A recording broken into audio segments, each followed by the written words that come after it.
Olá, alunos da Saber e Fé, aqui é o professor Vinícius Couto. Seja bem-vindo a mais uma aula de teologia. Hoje estaremos falando sobre o tema prolegômenos. Todas as vezes que nós nos deparamos com algum material que fala sobre introdução à teologia cristã, nós vamos nos deparar com essa expressão, prolegômenos. Essa palavra ela é de origem grega e ela significa prefácio.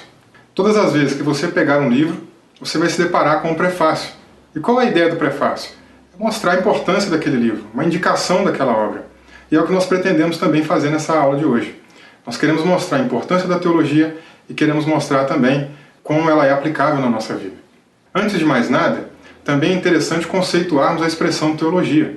Essa palavra ganhou um significado um pouco mais universal, um pouco mais amplo e generalizado, mas a palavra teologia ela também é de origem grega e ela é dividida em duas palavras. A palavra tel, que vem de teos, Deus, e logoi, logia, que vem de estudo. Então, teologia nada mais é do que o estudo sobre a pessoa de Deus.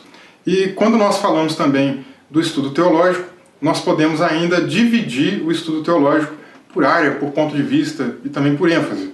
Exemplificando, por época, nós podemos falar da teologia patrística, da teologia medieval, reformada, contemporânea. E quando nós vamos falar sobre o ponto de vista, a gente pode abordar a teologia arminiana, calvinista, bartiniana, wesleyana, teologia da libertação, teologia da missão integral. E quando nós falamos de ênfase, na verdade a gente pode dividir, subdividir a teologia do ponto de vista histórico, bíblico, sistemático, apologético, exegético, dogmático, filosófico e até mesmo prático.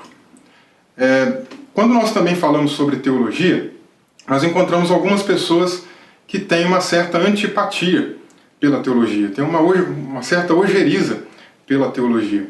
E esse tipo de sentimento, ele acontece em virtude de pelo menos 4 pontos, que nós vamos aqui abordar de uma forma bem introdutória. O primeiro ponto que leva as pessoas a ter um sentimento de antipatia para com a teologia é o sentimento de ignorância. E quando nós fazemos o uso dessa expressão, nós não estamos falando da palavra ignorância no seu sentido pejorativo. Na verdade, é porque algumas pessoas realmente desconhecem o que se estuda na teologia. E pelo fato de desconhecerem a teologia, elas acabam levantando opiniões deformadas e totalmente desconexas com o seu verdadeiro significado. O segundo ponto que nós podemos abordar aqui também acerca da antipatia pela teologia é a respeito do paradigma. Se por um lado nós temos pessoas que desconhecem a teologia, por outro nós temos pessoas que acham que conhecem. E pelo fato de elas acharem que conhecem, elas começam a criar nas suas mentes tabus e paradigmas sobre a teologia. E nós gostaríamos de levantar aqui pelo menos 5 paradigmas muito comuns que nós vemos por aí. O primeiro paradigma que a gente sempre encontra são pessoas dizendo que teologia é letra. E, na verdade, isso é uma interpretação errônea e equivocada daquilo que o apóstolo Paulo disse para a igreja de Corinto. Na segunda epístola de Paulo aos Coríntios, capítulo 3, versículo 6, ele diz que Deus nos capacitou para sermos ministros de um novo pacto, não da letra, mas do Espírito, porque a letra mata, mas o Espírito vivifica. Então algumas pessoas têm levantado um falso paradigma de que a teologia é esta letra que mata, quando na verdade a letra que mata que o apóstolo Paulo está dizendo naquela carta não se trata do conhecimento teológico, e sim da lei de Moisés, que nada pode fazer por nós. O segundo paradigma, que nós encontramos aí com muita frequência no meio evangélico, é a ideia de que o curso teológico é um curso de formação de pastor. E isso também é uma inverdade. Embora seja importante que um pastor, que um líder eclesiástico ou que um obreiro tenha uma formação teológica, o curso de teologia não está formando pastores, e sim formando pensadores da teologia, formando teólogos. São duas vertentes diferentes. O terceiro paradigma, que nós também encontramos aí com muita frequência, são pessoas dizendo que a teologia produz arrogância. Infelizmente, algumas pessoas tiveram contato com estudiosos da teologia que se deixaram levar pelo conhecimento, se envaideceram pelo conhecimento. Mas isso não é uma informação generalizada. Nós sabemos muito bem que nós conhecemos professores e professores, médicos e médicos, e, obviamente, teólogos e teólogos. Então, não é a teologia em si que vai fazer a pessoa se tornar arrogante. O quarto paradigma que nós enxergamos no meio do povo cristão é a ideia de que a teologia deixa as pessoas doidas, loucas ou bitoladas. Mas isso também é uma ideia preconcebida. Isso acontece porque algumas pessoas acabaram tendo contato com um tipo de teologia falsa, com um tipo de ensino que leva as pessoas a um extremismo, que leva as pessoas a se afastarem da Escritura e a terem um conhecimento legalista. Então, na verdade, a teologia não faz isso com a pessoa. O quinto e último tópico aqui do paradigma tem a ver com a mentalidade que algumas pessoas têm. Elas dizem, não, a teologia é algo fútil, é algo que não tem necessidade, é algo desnecessário. Mas os adeptos desse pensamento, eles acabam não compreendendo que elas também têm um pensamento teológico. Por mais que elas não estejam defendendo ali explicitamente uma posição A ou B, elas também têm uma miscelânea, uma mistura de pensamentos teológicos que fazem parte do seu tipo de pensamento. Nós falamos aqui então sobre as antipatias da teologia. Por um lado, nós temos pessoas que a desconhecem. Por outro, nós temos pessoas que acham que a conhecem. E agora nós vamos falar também da questão da complexidade. Algumas pessoas acabam se afastando da teologia e tendo um sentimento de antipatia por ela, pelo fato da teologia, do curso teológico, muitas das vezes, utilizar de recursos, de ferramentas e até de uma linguagem, muitas das vezes, erudita, difícil, que não é acessível a todas as pessoas. Mas isso não pode servir de empecilho para o cristão. Eu adotei para o meu ministério pessoal uma frase que eu li do Dr. Roger Olson, que é o seguinte: pretendemos ser simples sem ser simplistas. E esse é o caminho da teologia. Ela deve ser aberta para todo tipo de pessoas, todo tipo de intelectualidade. Entretanto, nós não precisamos também de uma linha de pensamento completamente simplista, mas que atenda à necessidade e à intelectualidade de qualquer pessoa.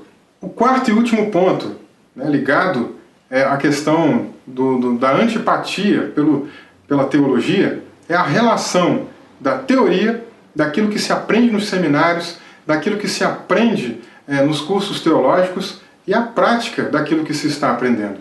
E isso leva muitas pessoas também a questionarem a validade e a necessidade de se estudar um curso teológico. Mas nós não podemos levar isso em consideração. As pessoas que levam o curso teológico em descrédito em função disso, elas, na verdade, elas pensam que é mais interessante ir para a rua, pregar, anunciar o Evangelho, ao invés de estar lá na escola dominical, discutindo doutrina, ou estudando, e tudo mais. Só que, na verdade, também esse é outro pensamento que não vai se coadunar com as Escrituras. Nós temos o apóstolo Pedro, por exemplo, dizendo que nós devemos estar preparados para responder com mansidão a todo aquele que pedir a razão da nossa esperança. Então, quando nós estamos preparados, teologicamente, conhecendo as doutrinas rudimentares da fé cristã, nós então temos habilidade suficiente para poder responder para essas pessoas e para, inclusive, evangelizá-las. Para finalizarmos aqui esse nosso bate-papo, esse nosso encontro, eu gostaria então de falar aqui sobre alguns requisitos que o estudante de teologia deve ter, algumas posturas que ele deve adotar. Você vai encontrar esses pontos que nós vamos falar daqui em diante no livro de Teologia Sistemática do Dr. Orton Wiley. Você pode procurá-lo e é um livro que vai edificar a sua vida.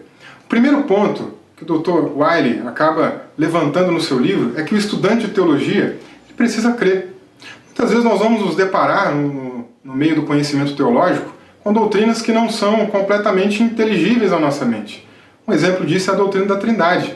Nós, com uma mente corrompida pelo pecado, uma mente caída, uma mente completamente distante do conhecimento perfeito de Deus, muitas vezes não vamos conseguir entender a totalidade da perfeição de uma doutrina como é a doutrina da Trindade. Entretanto, mesmo não sabendo, nós precisamos também crer e ter uma postura de fé. Além de crer, não deve ser uma fé cega, não deve ser simplesmente, eu vou acreditar nisso e tudo bem. Não, o estudante de teologia deve pensar. Ele precisa raciocinar teologicamente. Ele precisa combinar a teologia com a exegese bíblica. Ele precisa fazer do estudo teológico uma análise, utilizar de análise de senso crítico quando ele se deparar com algumas teorias e sistemas. Então, o estudante de teologia ele precisa pensar com uma mente teológica.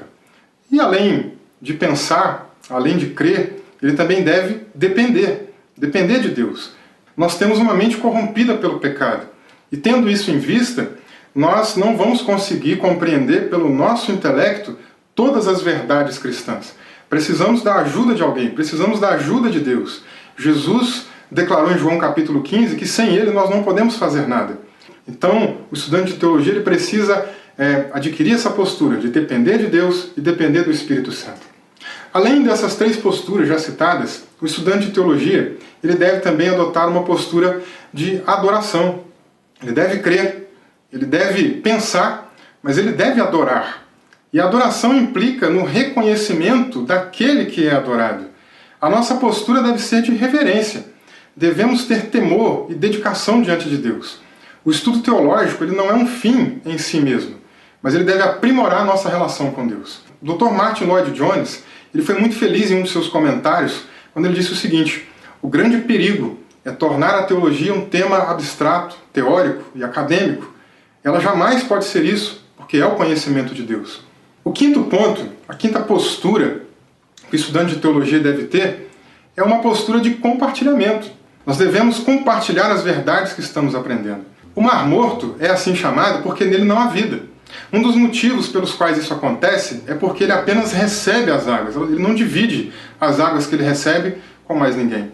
O conhecimento teológico que adquirimos, ele também deve ser compartilhado com os nossos irmãos. O objetivo deve ser equipar o povo de Deus, edificar a Igreja de Cristo. E não apenas isso, mas levar o conhecimento de Deus ao perdido. E por último, nós como estudantes de teologia, precisamos ter uma postura de humildade. O estudante de teologia deve ser humilde. O conhecimento jamais poderá ser objeto de orgulho, de soberba, de vaidade.